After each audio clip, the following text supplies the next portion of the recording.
Imagine standing at the edge of the ocean. The water stretches out in front of you. You cannot see the other side. You do not know what is out there. Most people would step back. Most people would go home. But one man stepped forward. He looked at that endless ocean and said, I will cross it. That man was Christopher Columbus. And this is his story. The year was 1451. In a small busy city called Genoa, in what is now Italy, a baby boy was born. His name was Cristoforo Colombo. We know him today as Christopher Columbus. Genoa was a port city. It sat right next to the sea. Ships came and went every day. The smell of salt water was always in the air. Young Christopher grew up watching those ships. He watched them leave the harbor. He watched them disappear into the horizon.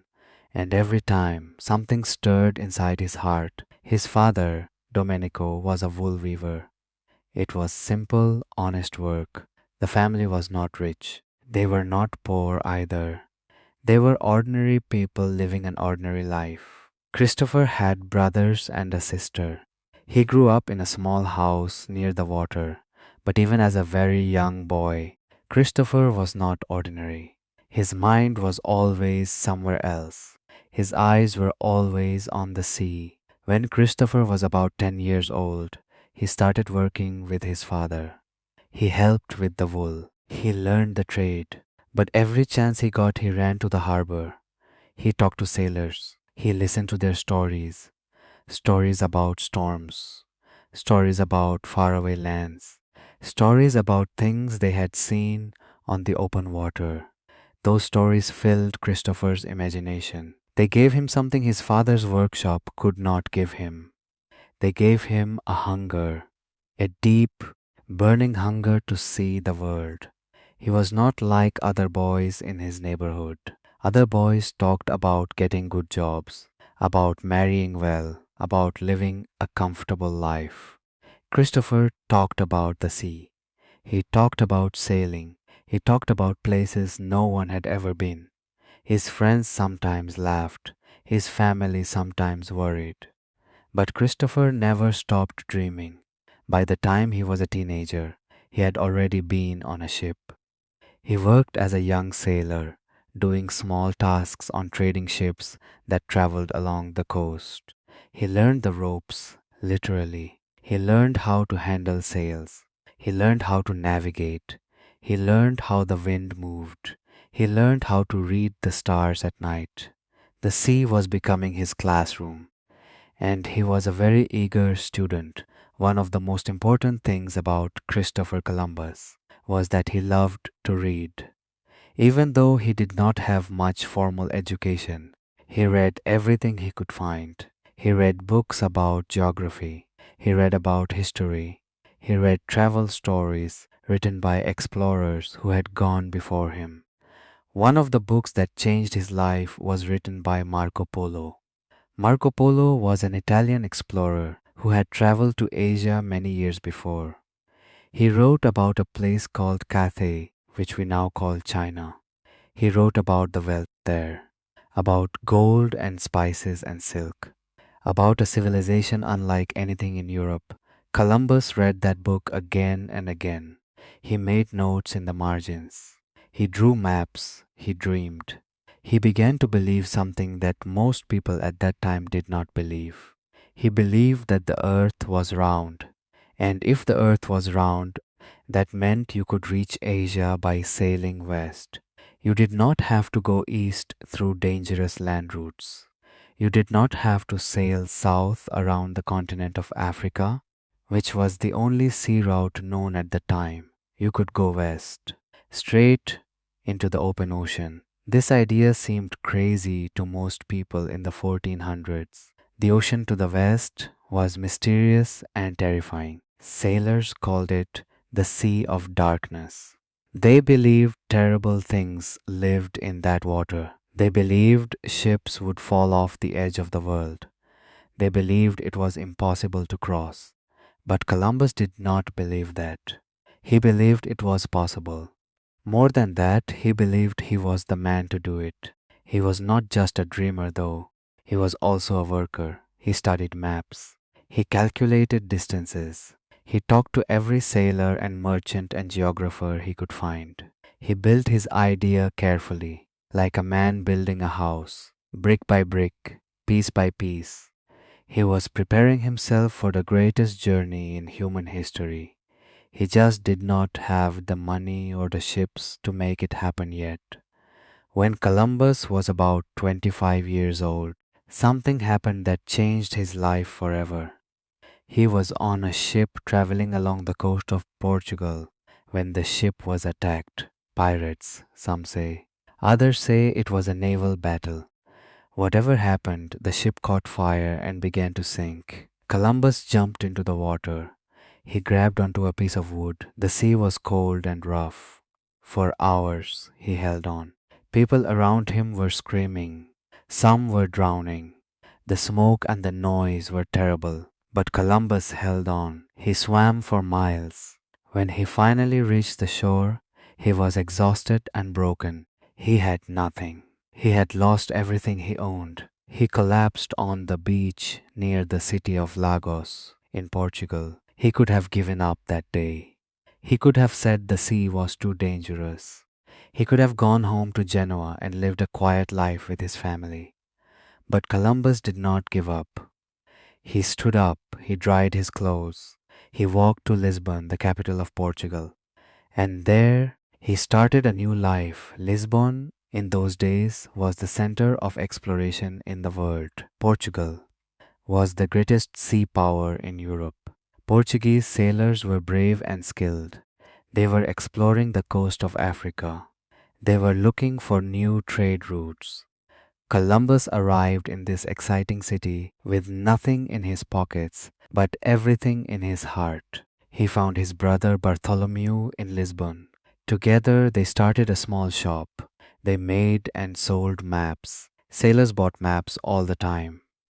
It was not a glamorous business, but it kept them alive. And more importantly, it kept Columbus close to the world of navigation and exploration. He spent long hours drawing maps. He talked to every sailor who came to buy one. He learned more and more about the sea. In Lisbon, Columbus met a woman named Felipa. She was from a good family. Her father had been a sea captain and explorer.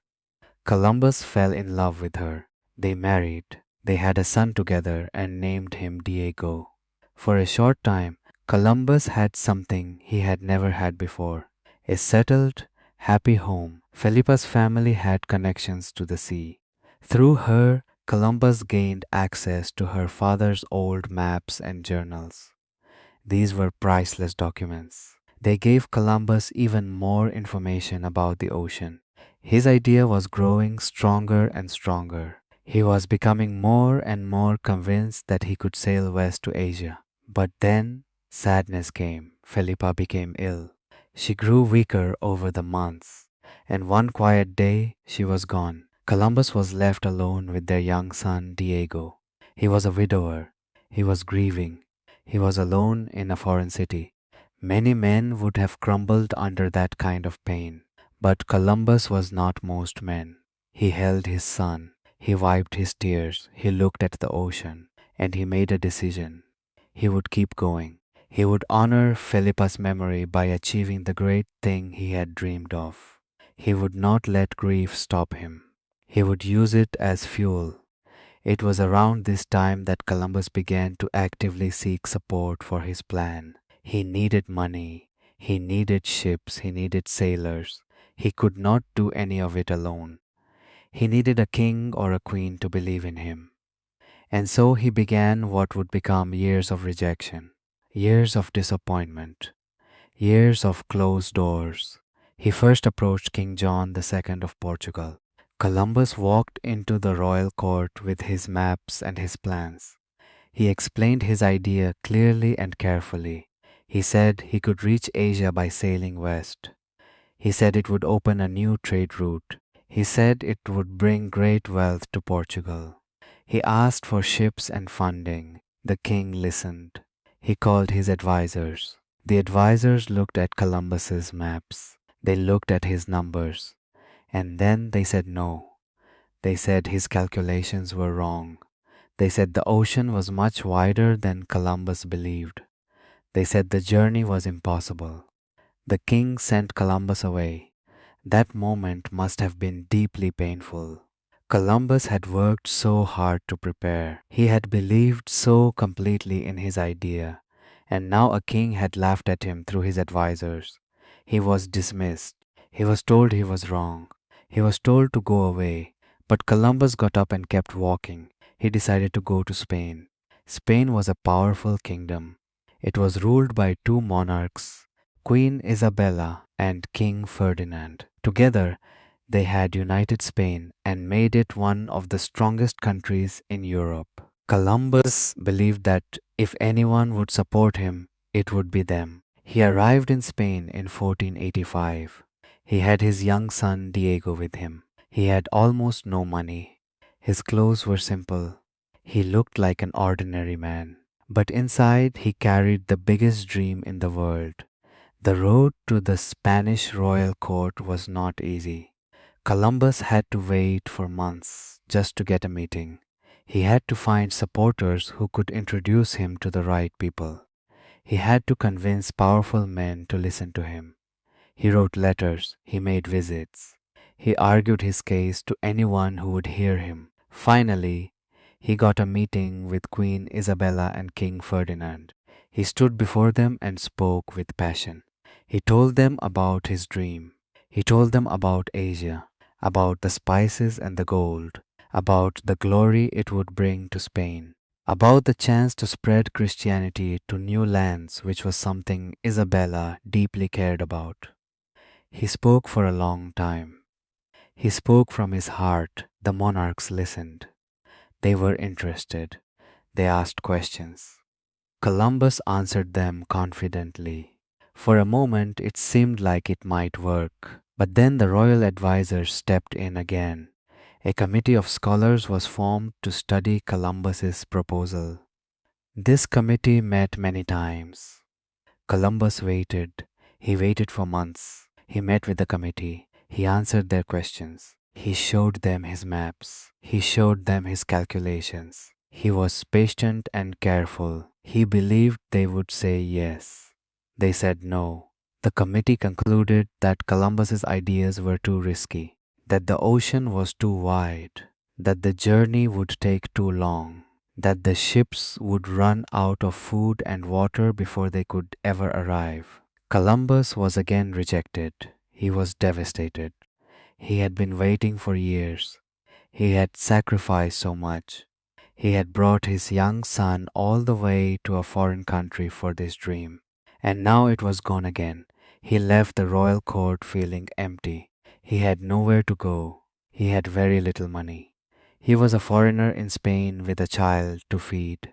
Some people would have called him a fool. Some probably did. He spent some time at a monastery near the city of Huelva. The monks there took him in. They gave him food and shelter. They gave him kindness when the world was not kind. Columbus found comfort in their simple, quiet life. He rested, he prayed, he thought. And in that quiet place, something in him grew stronger, not weaker, stronger. He looked at his son Diego and said, "We will not give up." He began to build his case again. He found new supporters. A Spanish nobleman named Luis de Santangel believed in Columbus. A merchant named Martin Alonso Pinzon believed in him. These men helped him get another audience with the queen, but once again there was rejection. Once again the royal court said no. This time the decision felt final. Columbus was told plainly that Spain was not interested in his plan. He packed his things. He put Diego on a horse, and he began to ride away from the royal city of Granada. He had not gone very far when a rider came galloping after him. The rider was from the queen. Columbus stopped his horse. He turned around. He had no idea what was coming. The rider brought him a message. Queen Isabella had changed her mind. She had spoken to Luis de Santangel, the nobleman who believed in Columbus. He had convinced her. He had even offered to help finance the voyage himself. The queen wanted Columbus to come back. Columbus turned his horse around. He rode back to Granada. His heart was pounding. After years of rejection, after years of struggle, after years of doors being slammed in his face, the door was finally opening. He met with the queen again. They discussed the terms of the agreement. Columbus was not just asking for ships, he was asking for titles and riches too. He wanted to be named Admiral of the Ocean Sea. He wanted to be named Viceroy of any new lands he discovered. He wanted 10% of all wealth found in those lands. These were bold requests. Some at the royal court thought he was too demanding. But Isabella agreed. The agreement was signed. Columbus was going to sail west. That night, Columbus probably could not sleep. He had spent so many years working for this moment, so many nights of doubt, so many days of rejection, and now it was real. The dream was becoming reality. The preparations took several months. 3 ships were gathered. The largest was called the Santa Maria. The other two were smaller ships called the Pinta and the Nina. Sailors were recruited, food was loaded, water barrels were filled, charts were prepared. Columbus walked those docks every day, making sure everything was ready. But finding sailors was not easy. Crossing the unknown Western Ocean was not exactly an attractive job offer. Many sailors were terrified. Stories of sea monsters and the edge of the world still circulated. Columbus had to work hard to find men willing to come. Eventually, about 90 men were recruited for the 3 ships. On the 3rd of August 1492, the 3 ships left the port of Palos de la Frontera in Spain. Columbus stood at the front of the Santa Maria and watched the land disappear behind him. He had waited his whole life for this moment. He felt enormous joy, but also enormous responsibility. 90 men were following him into the unknown. Their lives were in his hands. The first part of the journey went well. They stopped in the Canary Islands to repair one of the ships and resupply. Then they headed west, into the deep blue, into the unknown. For days they sailed. The weather was good. The wind was behind them. Columbus made careful notes in his log every day. He wrote down the direction they were heading. He wrote down the distance they had traveled. He watched the stars at night and used them to calculate their position. But after 2 weeks, the mood on the ship began to change. The sailors were growing nervous. They had never been this far from land. They saw no birds, they saw no fish. They saw nothing but ocean in every direction. Some began to whisper, some began to worry. A few began to talk about turning back. Columbus knew about this worry. He could feel it spreading through his crew like a cold fog. He did something clever. He kept 2 logs. In his private log, he recorded the true distance they had traveled. But in the log he showed the crew, he wrote smaller numbers. He did not want them to know exactly how far from home they were. He did not want panic. He also encouraged his men constantly. He told them they were making history. He told them riches and glory were waiting on the other side. He told them they were brave men doing a brave thing. He walked the deck every day. He looked his men in the eyes. He gave them confidence. But the days kept passing, and the land never appeared. After 3 weeks at sea, the crew was close to mutiny. Some men wanted to throw Columbus overboard and turn the ships around. They were frightened. They were exhausted. They believed they were going to sail off the edge of the world. They believed they were all going to die. Columbus held his ground. He called the leaders of the crew together. He spoke to them calmly but firmly. "We will continue," he said. "We have come too far to turn back now. Land is near, I am sure of it. Give me 3 more days, just 3 more days." His confidence calmed them. His certainty was like an anchor in a storm. They agreed to continue. And then, Nature gave them a sign. Birds appeared. A green branch was floating in the water. Birds meant land was close. The sailors saw these things, and their fear turned into excitement. They looked at the horizon with new eyes. They wanted to be the first to see land. There was a prize offered for the first man to spot it. On the night of the 11th of October, 1492, Columbus was standing on the deck of the Santa Maria.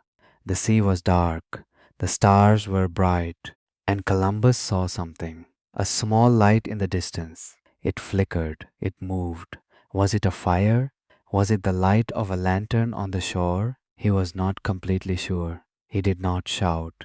He watched carefully. Then, just before 2 in the morning on the 12th of October, a sailor on the Pinta named Rodrigo de Triana shouted the words that changed history forever. Land! Land! The cry went through all three ships. Men who had been sleeping jumped up. Men who had been worried laughed and cried. They had done it. After 33 days at sea, they had found land. Columbus fell to his knees. He prayed, he wept, he thanked God. After all the years of dreaming, after all the rejections, after all the doubt and the fear and the struggle, here he was, on the other side of the ocean. The next morning they sailed toward the island. The land was green and beautiful. As they got closer, they saw people on the shore. These were the native inhabitants of the island. The people stood and watched as three strange ships approached. Columbus and some of his men got into a small boat and rowed to shore. He was dressed in his finest clothes. He carried the royal flag of Spain. He stepped onto the beach. He knelt down and kissed the ground. He named the island San Salvador. The native people came closer. They were friendly and curious. They had never seen ships like these. They had never seen men with skin of a different color. They had never seen metal swords or armor. Columbus and his men were equally amazed. These were the first people from this part of the world they had ever met. Columbus believed he had reached Asia. He called the native people Indians because he thought he had reached the Indies, which was the European name for Asia. He was wrong. He had not reached Asia. He had landed in the Caribbean on islands near the continent that would later be called America. But in that moment, he did not know that. In his heart, he believed he had succeeded completely.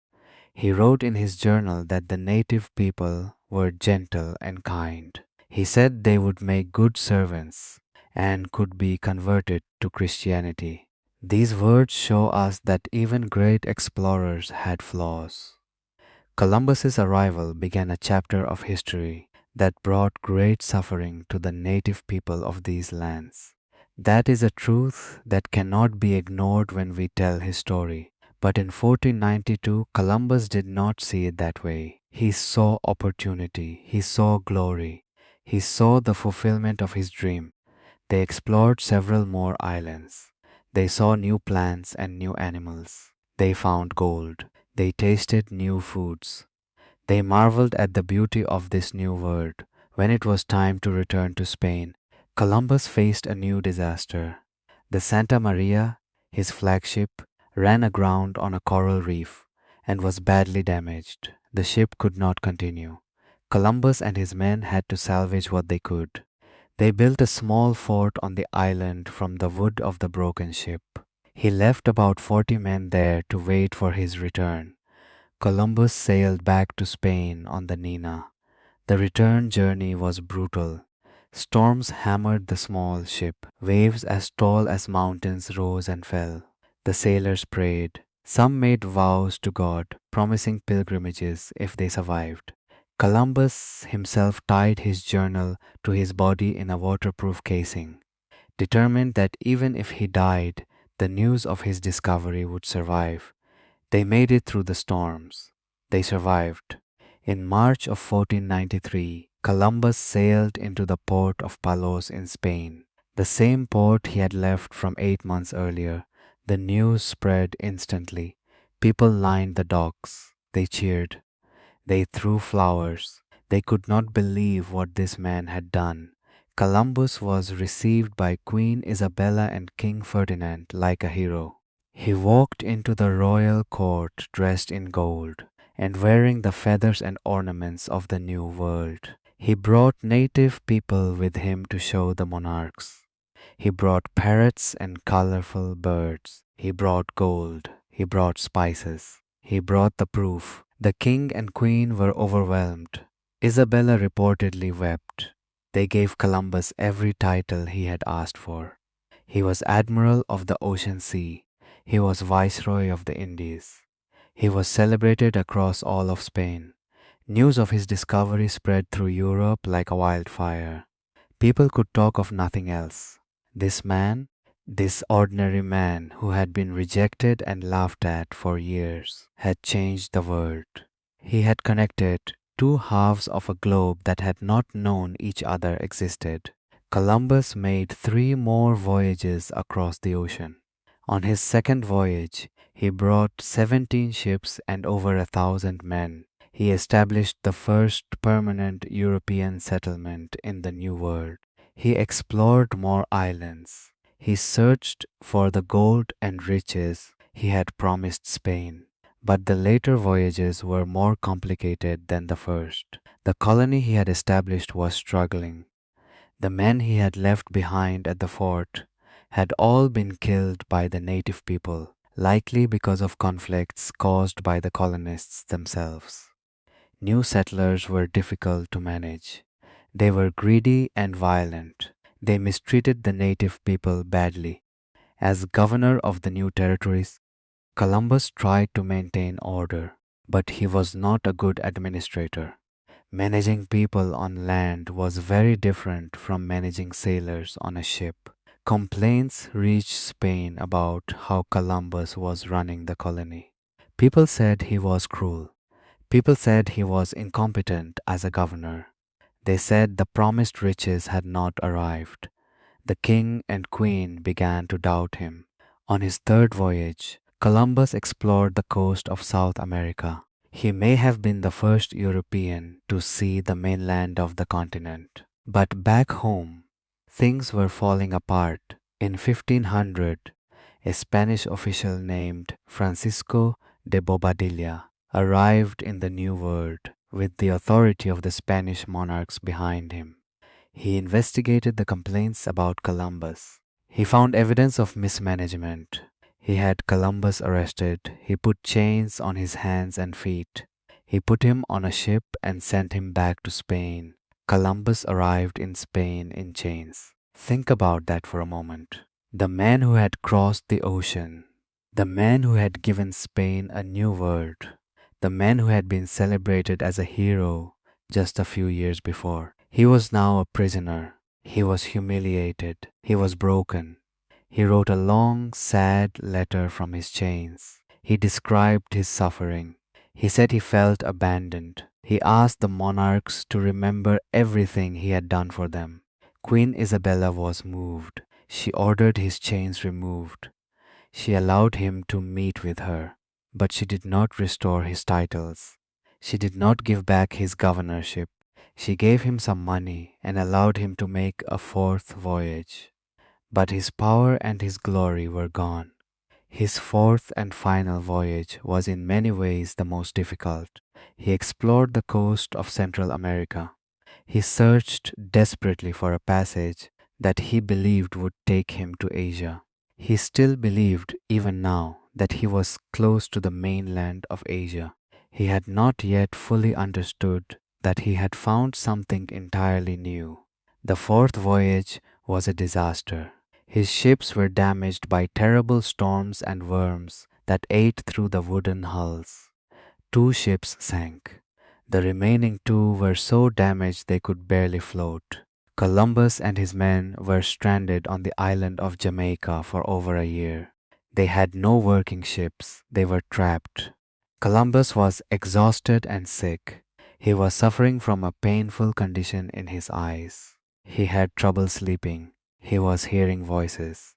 Some historians believe he was experiencing a kind of breakdown from the enormous stress of his life. He had a strange vision during those months in Jamaica. He said he heard a voice speaking to him. The voice comforted him. It reminded him of all he had accomplished. It told him not to despair. Whether or not we believe in visions, we can understand what those months must have been like. An old, sick, broken man, stranded on a tropical island, far from home, forgotten by many, his body failing, his greatness behind him. Eventually, a rescue ship was sent from the main Spanish colony. Columbus was brought back to Spain for the last time in November of 1504. Just weeks after he arrived, Queen Isabella, the one person who had truly believed in him, died. Columbus was heartbroken. He had lost his greatest supporter. He spent his final years trying to get back what he had lost. He wrote letters to the king.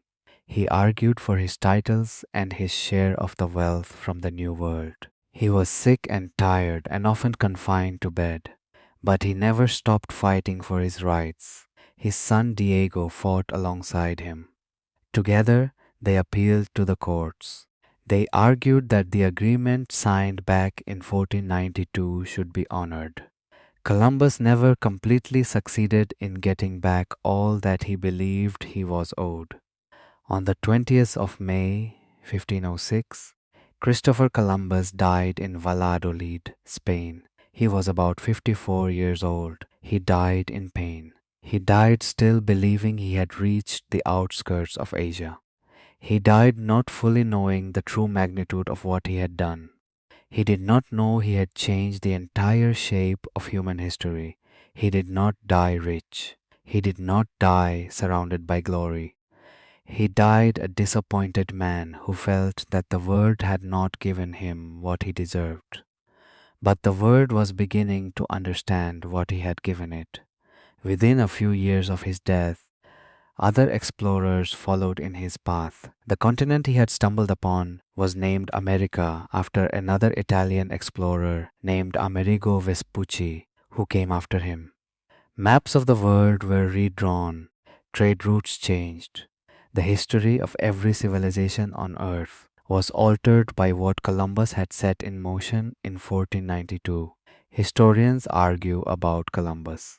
Some celebrate him as one of the greatest explorers who ever lived. Others condemn him for the suffering that European colonization brought to the native people of the Americas. Both things can be true at the same time. He was a brilliant and brave man who did something almost impossible. He was also a man of his time, with the flaws of his time. He caused suffering and he created change. He opened a door that could never be closed again. But today, let us look at what his life teaches us about being human. Christopher Columbus spent years being told no, years, not months. Years. He went to Portugal and was told no. He went to Spain and was told no. He waited. He was rejected by scholars. He was laughed at by experts. He was dismissed by powerful men who thought they knew better than him. But he kept going. There is a moment in every dreamer's life when they have to decide. When the world says no, do you accept that? Or do you find another door? Columbus always found another door. He was not perfect. He made mistakes. He was sometimes arrogant. He was sometimes stubborn. He misjudged many things. But he never stopped believing in his dream. And that belief, that deep, unshakable belief, was what made him different. Think about all the people who watched Columbus sail away and shook their heads. The people who said he was a fool. The advisors who told the king and queen his idea was worthless. The sailors who almost mutinied. What did they become? History does not remember their names. History remembers the man who sailed anyway. Columbus did not succeed because he was lucky. He succeeded because he prepared, he read, he studied, he calculated, he argued, he planned. He spent years building his case before he ever got on a ship. Great achievements do not come from wishes. They come from work, long, hard, patient work. And then there is the matter of fear. Every person on those three ships was afraid, including Columbus. You would have to be a machine not to feel fear when you are sailing into an ocean that no one has crossed before. Fear is normal. Fear is human. But Columbus did not let fear make his decisions. He felt the fear and he sailed anyway. That is not recklessness. That is courage. Courage is not the absence of fear. Courage is moving forward in spite of it. There is also the matter of loneliness. Columbus spent years of his life feeling alone. He had a dream that no one else could fully see. He had an idea that most people thought was crazy. Have you ever had a dream that the people around you did not understand? Have you ever been told your idea was impossible? If you have, then you understand something about what Columbus felt. The loneliness of having a dream is one of the hardest things a person can endure. But sometimes the dream is yours alone to carry. No one else will carry it for you. And if you put it down, it will just sit there on the ground, never becoming anything. Columbus carried his dream for years, through rejection, through poverty, through grief, through humiliation. He carried it until the moment he could finally lay it down on the shores of a new world. Now let us go back to a specific moment. Let us go back to that morning on the deck of the Santa Maria. The crew is angry. They are scared. They want to turn back. They are 3 weeks into the ocean with no land in sight. They are ready to give up. Columbus stands before them. He does not panic. He does not beg. He does not offer them extra money. He looks at them with steady eyes and says, "Give me 3 more days. Just 3 more days." That is one of the most powerful phrases in the history of exploration, because 3 days later, they found land. How many people in your own life have given up one day, 1 hour, one moment before the breakthrough? How many people have turned around just before the shore appeared? How many dreams have been abandoned on the edge of success? We will never know. But Columbus teaches us this: when you are exhausted, when you have nothing left, when every voice around you is telling you to stop, find 3 more days, find 3 more hours, find 3 more minutes, because the shore might just be over the horizon. Let us also talk about the loneliness of leadership. Columbus was the captain. The burden was entirely on him. If they failed, it was his fault. If they succeeded, yes, he would be celebrated. But in those dark days on the open ocean, there was no celebration. There was only the weight of responsibility. True leaders carry weight that others do not see. They make decisions in the dark. They maintain hope when they themselves are not sure. They protect the people following them by not showing how afraid they really are. Columbus did all of this. He kept the darkness inside himself so his crew could keep going. That is not deception.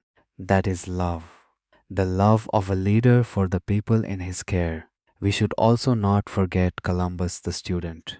He was not born knowing how to navigate the ocean. He was not born with a map of the world in his head. He learned.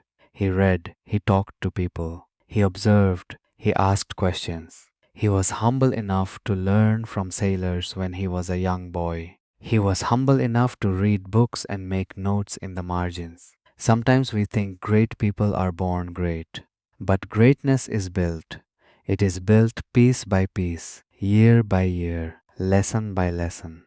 Columbus built his greatness in the ports and libraries and lonely rooms of his young life. By the time he stood before Queen Isabella, he had decades of learning behind him. If you want to do something great, start learning now. Start reading now. Start preparing now. You do not know what door will open or when, but you can be ready when it does. And what about failure? Columbus failed many times. His first colony was a disaster. His later voyages were filled with mistakes and misfortune. He was arrested and put in chains. He lost his titles. He died without fully achieving all he had set out to achieve. But we do not remember him as a failure. We remember him as the man who crossed the ocean. One great act of courage, one great act of persistence can outshine years of failure and struggle. One moment of doing what no one else would do can define a life. Columbus is proof of that. His legacy is complicated. The world he helped create caused immense suffering for many people. That is true and it must be acknowledged. But his personal story, the story of a boy who grew up watching ships and dared to dream bigger than anyone around him, that story is deeply human.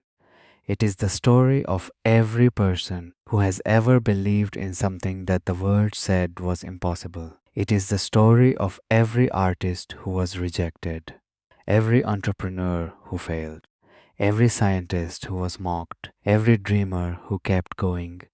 Columbus died not knowing the full measure of what he had done. That is perhaps the saddest part of his story. He sailed in the right direction. He found something extraordinary, but he misunderstood what he had found and he died with that misunderstanding. He never got to know that he had discovered a new world, or maybe he did know somewhere deep inside, because near the end of his life he wrote these words in his journal. He wrote that he believed God had chosen him for this mission, that the voyage had been destined, that the world would never be the same. He was right about that. The world was never the same again. Long after Columbus died, his bones were moved several times. There is actually a disagreement among historians about exactly where he is buried. Some say Seville in Spain. Some say Santo Domingo in the Dominican Republic. Even in death, Columbus is still surrounded by mystery and debate. But wherever his bones lie, his spirit is somewhere out on the open ocean. On a warm August night with stars overhead and three small ships cutting through dark water, with 90 frightened men and one man who was not quite frightened enough to stop, sailing west into the unknown, with nothing but a dream and the courage to follow it. There is a beautiful sentence that historians sometimes use about Columbus. They say that he lived in a world that was too small for him, that his imagination was bigger than the map of his time, that he needed a bigger world, and so he went out and found one. Is that not what every great person does? Lives in a world that is too small for them and then expands it. You might not be crossing an ocean. Your journey might be starting a business, or learning a new skill, or moving to a new city, or rebuilding your life after a loss. Your ocean is whatever seems impossible to you right now, whatever makes your heart beat fast with both excitement and fear. Columbus stands at that edge of the water and tells you this: the ocean is not as terrible as it looks. The monsters are not real. The edge of the world does not exist. What looks like darkness is actually just the space between where you are and where you are going. Sail anyway, because on the other side of your fear, on the other side of your rejection, on the other side of your years of waiting, something beautiful might be waiting. Something the world has never seen before. Something that only you can discover. Your Santa Maria is ready. The wind is in your favor. The stars are out tonight. Will you leave the harbor? Columbus was not perfect. Columbus was not always right. Columbus was not always kind, but Columbus sailed. When the world said stop, he kept going. When the experts said impossible, he said let me try. When the crowd said fool, he said watch me. And watch they did. The whole world watched and was changed forever. His story began in a small house near the sea in Genoa, with a young boy watching ships leave the harbor. It ended with him having permanently altered the course of human civilization. Everything between those two moments was struggle and belief and courage and failure and persistence and more courage and one more try, always one more try.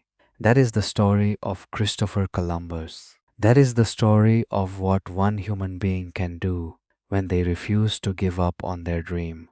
The next time you feel like quitting, remember the Santa Maria cutting through dark water.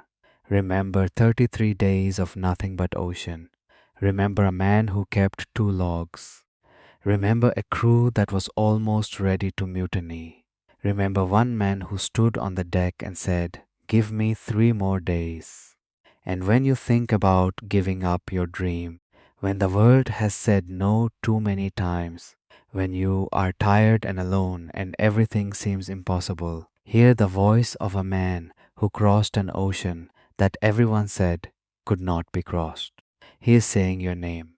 He is saying, keep going. He is saying, the land is just over the horizon. He is saying, you are almost there. Moral of the story: no dream is too big for a person who refuses to give up. Every great achievement begins with the courage to believe in something that others cannot yet see, and the persistence to keep sailing even when the ocean seems endless. Do not let the world's fear become your own. The horizon always holds something new for those brave enough to reach it.